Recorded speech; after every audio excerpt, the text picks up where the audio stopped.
Hi everyone, this is Carol Ann Speaks, The State of Our World on Friday, September 18, 2020. What is it?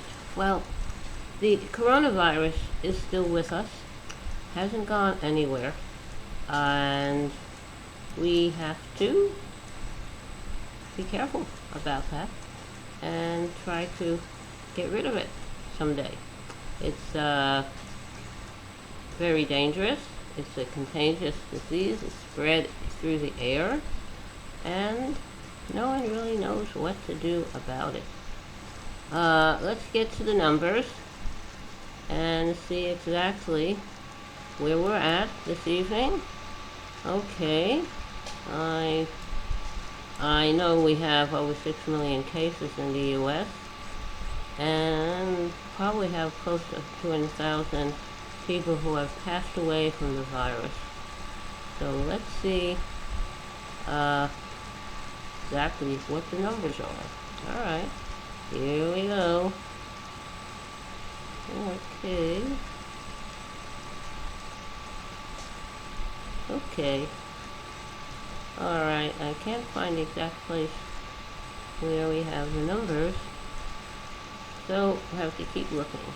But you have to wear a mask when you're out in public. You have to only go out when it's you have to, like to go to the drugstore, the doctor, or the grocery store. You have to uh, um, practice social distancing. Because the life you save could be not only your own, but that of someone you care about. All right, here we go. Here are the numbers. As of early this evening, we have 6,747,126 confirmed cases in the United States. And we have 199,650 people who have passed away from this virus. Now, historically, let's go back to 1919, the flu at that time during World War One. At the end of that virus's visit to us, and when it had stopped, um, there were about I've read there were about 60 million cases worldwide. In the United maybe people passed away, or 60 million worldwide. The United States, we had about 600,000 people who passed away from this virus. So it's a very contagious disease. It spreads through the air. It's an equal opportunity virus. It doesn't care your religion, your race, your nationality, your ethnicity, your political affiliations, or your social status, or how much money you have or don't have, or what kind of work you do. It's just there. So, the essential workers, the healthcare workers, the first responders, those people have to be taken special care of. And we have to really define what is an essential worker. Clearly, the meatpacking industry is not an essential industry because you can eat fruit and vegetables and grains and pasta and cereals and all kinds of stuff. You don't have to kill another creature to have something to eat. So that should be rethought. Farm workers, agricultural workers are considered essential workers.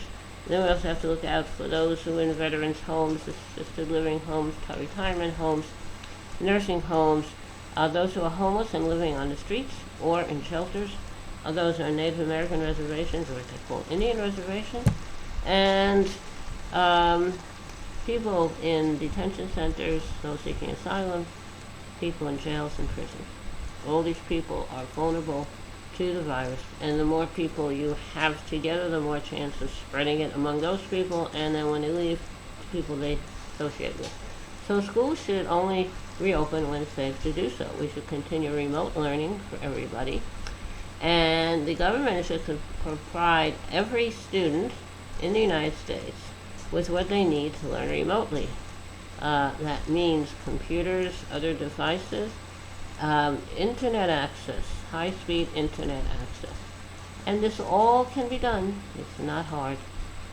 All right.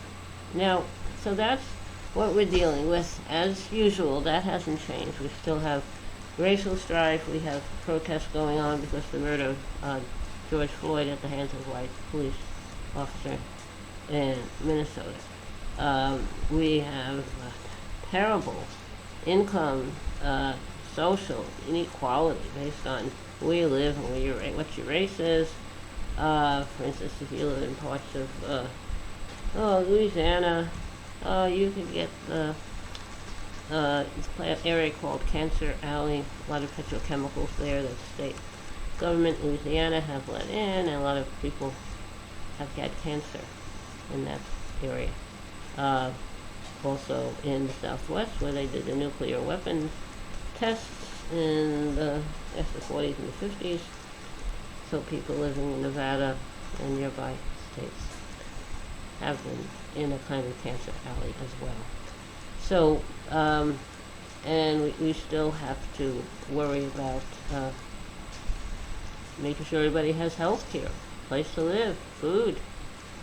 And that's not easy to do when your job is gone because of the virus and you should not be supposed to go back to work. If the company you work for cannot keep you safe, you could get sick or you could die. And companies still want to have immunity from being sued if their employees get sick or die from the virus.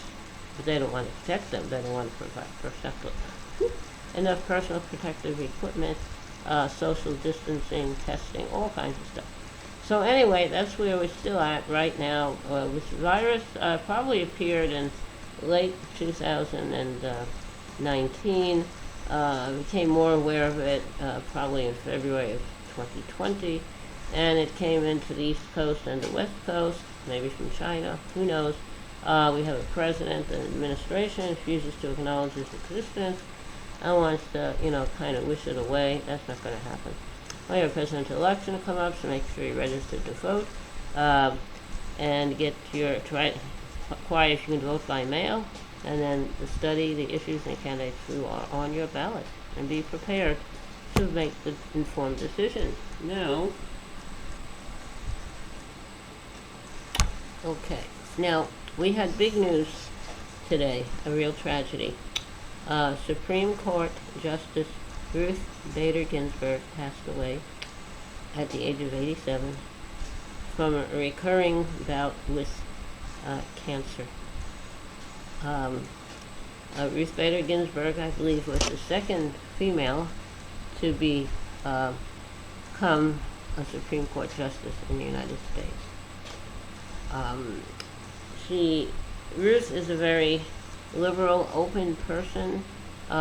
She ended up with the nickname of the notorious RBG, Ruth Bader Ginsburg.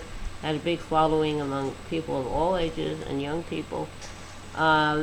She made a difference as being Supreme Court Justice, and the cases she heard and cast an opinion on, opinions she wrote. She started out in Brooklyn, New York. New York is my hometown too, Manhattan originally, then Queens. And from there she went on to get her education and became a Supreme Court Justice. And along the way got married and had a family and had a pretty good life. Very active in music, opera, all around a good person.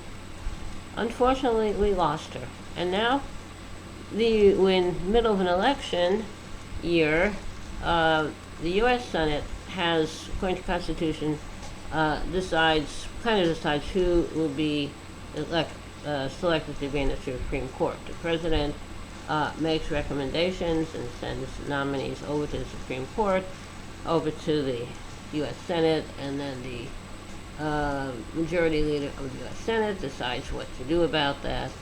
And right now we have, when Ruth was here, we had 5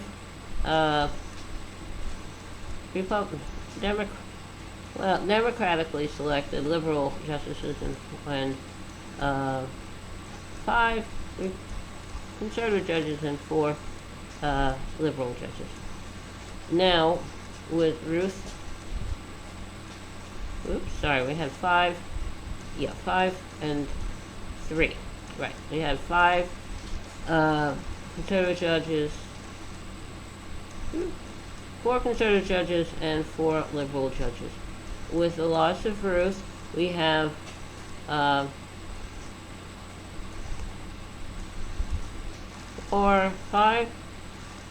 conservative judges and 3 liberal judges. We have 8. Okay. Now, because Trump got to appoint 2 justices, of Gorsuch and Kavanaugh. Anyway, so now politics comes into this. And in addition to the politics of being an election year, we have the politics of selecting a next justice of the Supreme Court. And I believe you need 60 votes to confirm someone to be a justice of the Supreme Court, and Republicans do not have 60 votes, and I have some current Republican senators who are vulnerable in their re-election bid. So, anyway, so we need 60 votes, and right now in this climate, they can't get 60 votes, and we, even if they only need 51, they couldn't get 51. So we'll have to see what happens with this. But unfortunately, Ruth Bader Ginsburg is now going to be a political issue for the Supreme Court, also for the election, because whoever is elected will get to select someone to be a replacement for Ruth Bader Ginsburg and any other justices who can no longer serve. So we don't know what's going to happen. But it's a real shame that Ruth Bader Ginsburg is now considered as someone who has to be dealt with, because we need to find someone to fill her position. So that's not good. 5, that's where the attention is now throughout the media, liberal, moderate, conservative media. We have 8 justices, 5 conservative, and 3 liberal. So what will we do? What will happen? Who knows? Hopefully, it'll follow the pattern selected by Senator McConnell, the majority leader, in 2016 when we lost a justice, and he said that can't support nominating someone to be a Supreme Court justice in an election year. Well, okay, at that time we had about 10 months before the actual election, and now we have, less than 2 months. So hypocrisy reigns supreme. I think that just as we did in 2016 and 2020, we should wait till after the election and give whoever is elected president the opportunity to nominate someone to be the next Supreme Court justice. We'll see what happens. Who knows? So in the meantime, wear that mask and practice social distancing, and only go out when you have to, and think of yourself and others, and take care of yourself and others. And remember, kindness goes a long way. Kindness goes a very long way. Now, this is Friday, September 18th, 2020. We can have a little song, if you'd like. All right, what should we sing? I don't know. All right, how about we sing Michael? Michael rowed the boat ashore, hallelujah. Michael rowed the boat ashore, hallelujah. Sister helped to trim the sails, hallelujah. Sister helped to trim the sails, hallelujah. Jordan River is chilly and cold, hallelujah. Chills the body but not the soul, hallelujah. The river is deep and the river is wide, hallelujah. milk and honey on the other side. Hallelujah. Michael rows the boat ashore. Hallelujah. Michael rows the boat ashore. Hallelujah. Hail Michael is an old folk song. I don't know who wrote it. A lot of people have sung it and recorded it. So I think maybe it's time to take it our adieu on this Friday, September 18th, 2020. And remember, kindness goes a long way. Kindness goes a very long way. I hope you'll be back with us again tomorrow evening. Thank you for tuning in this evening for another meeting of Carolyn Speaks, the State of Our World. Thank you. Good night. Stay safe. Good night.